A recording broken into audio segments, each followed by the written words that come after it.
आप लोगों को अच्छे दिन की जो है तवक्को रखें। आप तो बिल्कुल जब प्रोग्राम पे बैठ जाते हैं तो ऐसा लगता है कि जैसे आपने नाउमीदी की सूरत हाल पैदा कर दी है, सब कुछ तबाह हो गया है, बर्बाद हो गया है, कोई चीज़ नहीं।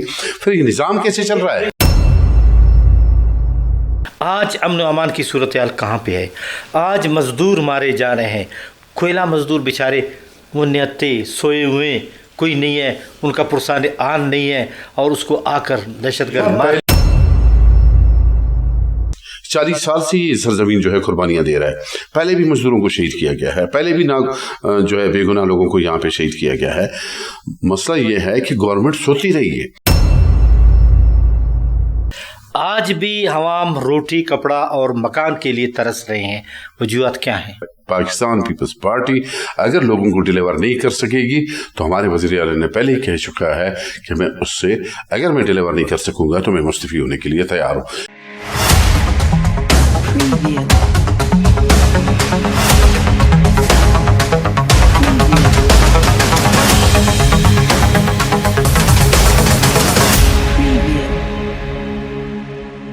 अस्सलाम वालेकुम, क़य्यूम बेदार अलबुर्ज टीवी के साथ। नाज़रीन, आपको पता है कि बलूचिस्तान में पीपल्स पार्टी की हुकूमत है और यहाँ पर हम देख रहे हैं कि अवाम अब भी मुतमईन नहीं।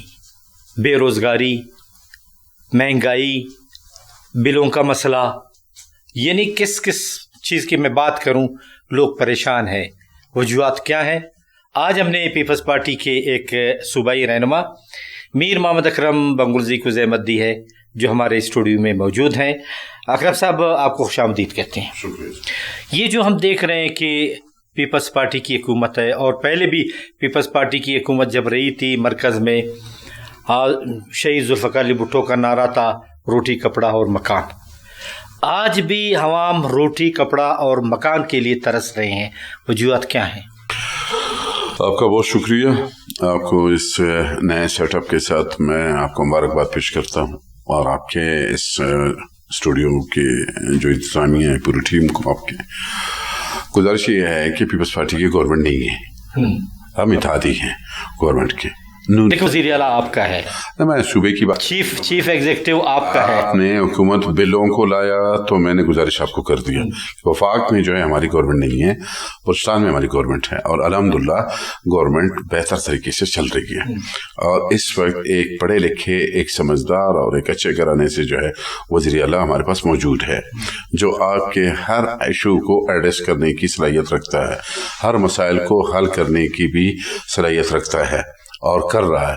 लेकिन ये है कि कुछ चीज़ें अभी तक उस तरह से नहीं हैं और अभी भी कुछ चीज़ें रहती हैं। मैं हर प्रोग्राम में आपसे यही गुजारिश करता रहता हूँ कि आपने अलादीन का चिराग दे दिया है हमें कि बस पीपल्स पार्टी आई है और फौरी तौर पे जो है जो महीनों में, सालों में भी नहीं, 5 साल की गवर्नमेंट है, महीनों में हमें रिजल्ट दे दे, हमें बिल सस्ते करे। और अल्हम्दुलिल्लाह इसी पीपल्स पार्टी की वजह से आज आपका पेट्रोल नीचे जा रहा है।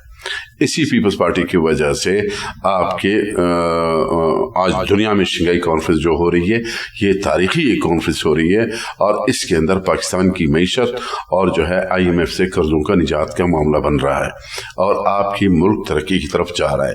इसी गवर्नमेंट की वजह से आज ग्वादर के अंदर एक बेहतरीन एयरपोर्ट, दुनिया का सबसे बड़ा एयरपोर्ट और सबसे बड़ा रनवे वहाँ पर बना है। बलूचिस्तान पे काम हो रहा है। बेरोजगारी की बात करेंगे तो सिर्फ महकमा ज़राअत में सैकड़ों नौजवानों को भर्ती कर दिया गया है, सैकड़ों नौजवानों को रोजगार दे दिया गया है और बाकी डिपार्टमेंट से भर्तियों का काम अभी शुरू हुआ है।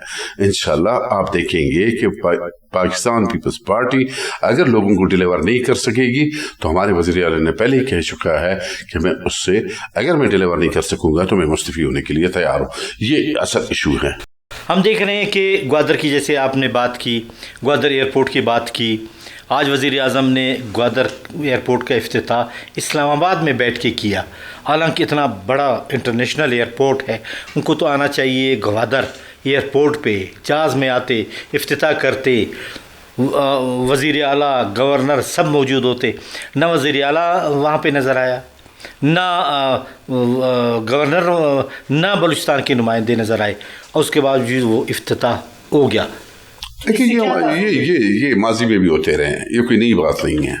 ये जो नैम परेड और उसके जो परचम कुशाई हुई है जहाँ पर भी, ये पहले भी होते रहे। नहीं, पहले हुए। देखिए, पहले डिक्टेटरों के हवाले से ये होते रहे, लेकिन अवामी हुकूमतों में नहीं हुए। देखिए, एक शॉर्ट टाइम में आप समझ रहे हैं कि इस वक्त मुल्क में जिस तरह के इंतशार फैलाने की जो साजिशें हो रही हैं, आप समझ रहे हैं कि इस्लामाबाद के इर्द गिर्द एक मुल्क का एक इमेज ख़राब करने के लिए लोग जो हैं मौजूद हैं। इस सूरत हाल में अगर ये कंडक्ट किया है गुजरात गवर्नमेंट ने, तो ये एक बहुत बड़ा कारनामा है। मैं समझता हूँ कि आप पूरी दुनिया के जो है सरबराहान मुमलिकत इस्लामाबाद में आए हुए हैं, और यही हुआ था 2014 में भी। इसी तरह का जो है चाइना का जो है प्राइम मिनिस्टर आ रहे थे, तो इसी तरह के जो लोगों ने, जो सियासी नाक़िबत रखने वाले लोग हैं, उन्होंने इसी तरह उसके प्रोग्राम को जो है मुलतवी करवाया था। इस वक्त फिर से चाइना का जो है गवर्नमेंट यहाँ पर आया है। यकीनन चाइना के हाथ में या तरक्की याफ्ता मुल्क के हाथ में कोई चीज़ें पड़ जाती हैं, कोई चीज़ें आपको, जैसे बिजली की सहूलियत अब आगे जाने के लिए बेहतर होने जा रही है। चाइना के साथ मुआहदा हो गया है, सेहत के हवाले से काम हो रहा है, आपके शाहराहों के हवाले से काम होने जा रहा है। अब देखिए, ये चीज़ें बैठ के तय होने के लिए टाइम यही था, और उन्होंने बहुत जल्दी इन चीज़ों को जो है अचीव किया है। हमारी जो नेशनल गवर्नमेंट है या सूबाई गवर्नमेंट है, ये इसके साथ है। अगर ये नहीं जा सकेंगे तो कोई रीज़न होगा उसके अंदर, या मसरूफियत होगी हमारे CM की, वो नहीं पहुँच सके हैं या नहीं जा सकें, कोई ना कोई, ये तो अंदर की बात है, ये नहीं मैं उस पर डिस्कस कर सकता हूँ कि क्यों नहीं गए या क्यों नहीं बुलाया गया, ये अभी कोई इस तरह का। लेकिन ये है कि आपके बलूचिस्तान को फोकस किया गया है वफाक में, और इंशाल्लाह मैं आपको आज कह रहा हूँ कि ना उम्मीदी ना फैलाएं, आप मेहरबानी करें, आप उम्मीद की किरण दें लोगों को, आप आगे लेके चलें लोगों को, आप लोगों को अच्छे दिन की जो है तवक्को रखें। आप तो बिल्कुल जब प्रोग्राम पे बैठ जाते हैं तो ऐसे लगता है कि जैसे आपने ना उम्मीदी की सूरत हाल पैदा कर दी है, सब कुछ तबाह हो गया है, बर्बाद हो गया है, कोई चीज़ नहीं। फिर ये निज़ाम कैसे चल रहा है? अकरम साहब, मैं आपको ये बताऊं कि हम जो ग्राउंड में हमें नज़र आता है, हम उसकी बात करते हैं। आज अमन व अमान की सूरत हाल कहाँ पे है? आज मज़दूर मारे जा रहे हैं, कोयला मज़दूर बेचारे वो नियत्ते सोए हुए, कोई नहीं है, उनका पुरसान आन नहीं है, और उसको आकर दहशतगर्द मार के चले जाते हैं। बिल्कुल, पहले तो मैं इस वाक़े की बिल्कुल मज़म्मत करता हूँ। इस मजदूरों की शहादत ये एक बहुत बड़ी सरजमीन के लिए कुर्बानी है, इस वतन के लिए कुर्बानी है, उन्होंने कुर्बानी दी। यकीनन हम सब के जो है जो हम सब खून के आंसू रो रहे हैं उनके लिए जो मजदूर शहीद हुए। लेकिन वहाँ पर गवर्नमेंट फौरी तौर पर, आपको पता है कि उनको जब कोयटा हॉस्पिटल में लाया गया तो CM साहब वहाँ पे पहुँचे, मिनिस्टर हेल्थ वहाँ पे पहुँचे, उनको उसी टाइम में कुछ कैश अमाउंट दिया गया उनकी हेल्प के लिए, फिर 15-15 लाख रुपए उनके लिए अनाउंस किया गया, और उसके बाद भी मजीद इस ग्रांट को बढ़ाने के लिए भी CM साहब ने बात की है कि उनको बढ़ाएंगे और उनको ज़्यादा उनकी माली इमदाद की जाएगी। मैं नहीं समझता हूँ कि वो इमदाद उनका कोई मदावा है, किसी की शहादत का मदावा है, लेकिन पहली मरतबा ये चीज़ें नज़र आएंगी। इससे पहले जिस तरह के ऐलानात होते रहे हैं, इस तरह की शहादतें ये सरजमीन आज से नहीं दे रहा है, ये कोई 30 साल से दे रहा है, 40 साल से ये सरजमीन जो है कुर्बानियाँ दे रहा है। पहले भी मजदूरों को शहीद किया गया है, पहले भी जो है बेगुनाह लोगों को यहाँ पे शहीद किया गया है। मसला ये है कि गवर्नमेंट सोती रही है। इस मरतबा तो आपको पता है कि गवर्नमेंट मौजूद है, गवर्नमेंट जा रही है, हॉस्पिटल पे पहुँच रही है, ठीक है, मिस्टेक है, आप सिक्योरिटी के हवाले से हम समझते हैं कि हमारी कहीं ना कहीं, क्योंकि वो सॉफ्ट एक जगह था, वहाँ पे ये वारदात हुई है और इस तरह की कार्रवाई हुई है। अब आप बताएं कि गवर्नमेंट के पास इतने मसाइल हैं कि वो हर जगह पे हर मजदूर की हिफाजत करे, हर बंदे की। अब चूंकि लोगों के लिए, दहशतगर्दों के लिए, जो भी हैं, उनके लिए एक सॉफ्ट कॉर्नर जहाँ पे आ जाता है, वो वहाँ पे इस तरह के अटैक कर जाते हैं, जो कि दुख और अफसोस की बात है। ठीक है, मजदूरों की मदावा तो कोई 15 लाख से नहीं हो सकता है, मैं करोड़ों में भी नहीं हो सकता है। उनकी फैमिलीज़ को बैकअप में मैं भी ये गुजारिश करूँगा आपके साथ मिलके कि उनके बच्चों की तालीम का, उनके घरेलू अखराजात का, उनके अगर बच्चे जवान हैं, भाई जवान हैं, उनको जॉब दिए जाएँ ताकि वो अपने पाँव पे खड़े हो सकें, वो अपने सर्वाइव कर सकें इस माशरे में। 15 लाख क्या होगा, क्या उनकी मदद होगी? लेकिन गवर्नमेंट की जिम्मेदारी उठाए और जो भी जिम्मेदार हैं उनके खिलाफ सख्त से सख्त कार्रवाई की जाए, चाहे वो गवर्नमेंट के जो लोग बैठे हुए थे उनके खिलाफ भी होनी चाहिए। इतनी बड़ी गफलत हुई है यार, मैं नहीं समझता हूँ कि जो है यहाँ पे उनको वो काबिल माफ़ी हैं मजदूरों की, उसके बिल्कुल मैं आपके साथ हूँ। लेकिन हम देख रहे हैं कि जो हमारे सिक्योरिटी इदारे हैं और या बॉर्डर पे जो मौजूद हैं, ये दहशतगर्द कैसे आसानी से आ रहे हैं, वारदातें करके गायब हो रहे हैं और वो पकड़े भी नहीं जा रहे। देखिए, पकड़े गए हैं बहुत सारे पकड़े गए हैं। कुछ चीज़ें मेरा ख्याल है कि अदारों को पता है, और मुझे आपको, क्योंकि मैं और आप किसी फोर्स में हैं नहीं कि आपको हमें जो है अपडेट मिल सके, या कोई मीडिया में कहीं शो नहीं हो रहे होंगे, उस पर ज़रूर कार्रवाई कहीं ना कहीं तो हो रहा है। इतना बड़ा ब्लेंडर हुआ है, आपके ख्याल में सारे सोए हुए, आपका कोर कमांडर यहाँ पे बैठा हुआ वो नहीं देख रहा है, गवर्नर साहब नहीं देख रहे हैं, वज़ीर आला साहब नहीं देख रहे हैं, चीफ सेक्रेटरी साहब, सारे आप समझ रहे हैं कि खुशी का इजहार किया है, सबको दुख हुआ है, सारी इन चीज़ों को देख रहे हैं। इस पर यकीनन कोई एक अहम इजलास भी हुआ होगा, मीटिंग भी हुआ होगा, तैयारी भी हुई होगी, और आगे जाके उनके शवाहिद को इकट्ठा करने की ज़रूरत है। उनको देख के वो ज़रूर कार्रवाई करेंगे कहीं ना कहीं। लेकिन इस तरह की जो वारदातें हो रही हैं, इनकी रोकथाम के लिए क्या इकदाम किए जा सकते हैं? सीएम साहब ने एक चीज़ बड़ी ज़बरदस्त एक इंटरव्यू में कहा था, आपने भी सुना था, मैंने भी देखा था, कि वो कहता है अगर मैं चेक पोस्टें लगा देता हूँ, लोग चिल्ला देते हैं, मैं हटा देता हूँ, दहशतगर्दी के वाक़यात होते हैं। गुजारिश ये है कि हम किसी भी पहलू में खुश नहीं हैं। चेक पोस्ट होते हैं तब भी हम परेशान हैं, नहीं हो तब भी हम परेशान हैं कि यार हमें तो सिक्योरिटी नहीं है। इतने हम सिब्बी से कोयटा तक सफ़र कर रहे हैं, या जैकाबाद तक सफ़र कर रहे हैं, डेरा मुराद तक, यहाँ से अगर हम जो है खारान तक सफ़र कर रहे हैं, अगर इस तरफ हम जा रहे हैं, अगर कहीं चेक पोस्ट नहीं होते हैं तो हम अपने आप को गैर महफूज भी तस्वर करते हैं।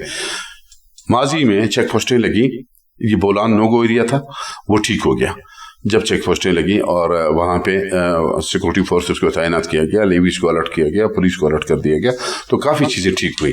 लेकिन फिर हटा दी गई कि चले, लोग समझते हैं कि यार रिलैक्स कर दें, रिलैक्स कर देते हैं तो आगे से इस तरह की कार्रवाई। नहीं, शहरों में तो आप रिलैक्स करें, आप तो बॉर्डरों को संभालें, बॉर्डर से कोई इंटर ना हो। दहशतगर्द तो यहाँ अंदर तो मौजूद नहीं है, अंदर के भी हैं, इसमें कोई शक नहीं है कि अंदर के भी कुछ जो है यहाँ पर इस तरह के मामलात में इन्वॉल्व हैं, यही लोग हैं। जब आप बॉर्डर को मजबूत करेंगे और जब अंदर के लोग हैं तो वो भी देखो एक एरिया में होगा ना, उस एरिया में आप बॉर्डर पे भी देखिए फेंसिंग लगा दिया गया है, उस पर काम हुआ है, अरबों रुपए उस पर खर्च कर दिए गए हैं ताकि बॉर्डर को मजीद, अभी वफाकी गवर्नमेंट ने ये कर दिया है कि मजीद उसको सख्त किया जाएगा। लेकिन एक चीज़ बड़ी मायूस कुन मुझे भी फील हुआ है, मैं भी इंसान हूँ, इसी माशरे में रहता हूँ, जो जिस तरह से इन्होंने कहा कि बॉर्डर से जो लोग काम कर रहे हैं, चाहे कोई चीज़ ला रहे हैं, ले जा रहे हैं, तो वो उन पर सख्ती की जाएगी। अगर सख्ती करते हैं उसका अल्टरनेट भी तो सोचा जाए ना, उसको कोई रोजगार तो दिया जाए ना। आप उसको बंद करके आपको भूख से मारना चाह रहे हैं उसको,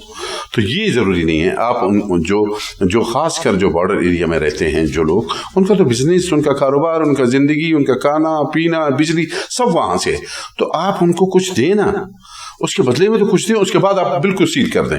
मेरे ख्याल में वहाँ के लोग भी इस बात पे एतराज़ नहीं करेंगे। तो ये चीज़ें पहले से प्लान करनी चाहिए, सिर्फ प्लान बॉर्डर को पैक करने से हल नहीं होगा।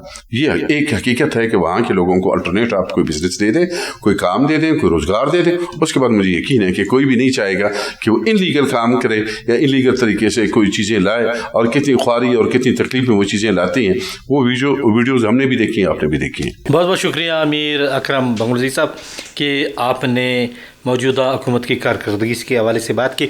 नाज़रीन, आपने मीर मोहम्मद अकरम बंगलुजी साहब की बातें सुनी। बातें तो बहुत हैं लेकिन वक्त की कमी है। इंशाअल्लाह आइंदा प्रोग्राम में फिर हम बंगलुजी साहब को बुलाएंगे, इस हवाले से बात करेंगे। कयूम बेदार को इजाज़त दीजिए। अल्लाह हाफ़िज़।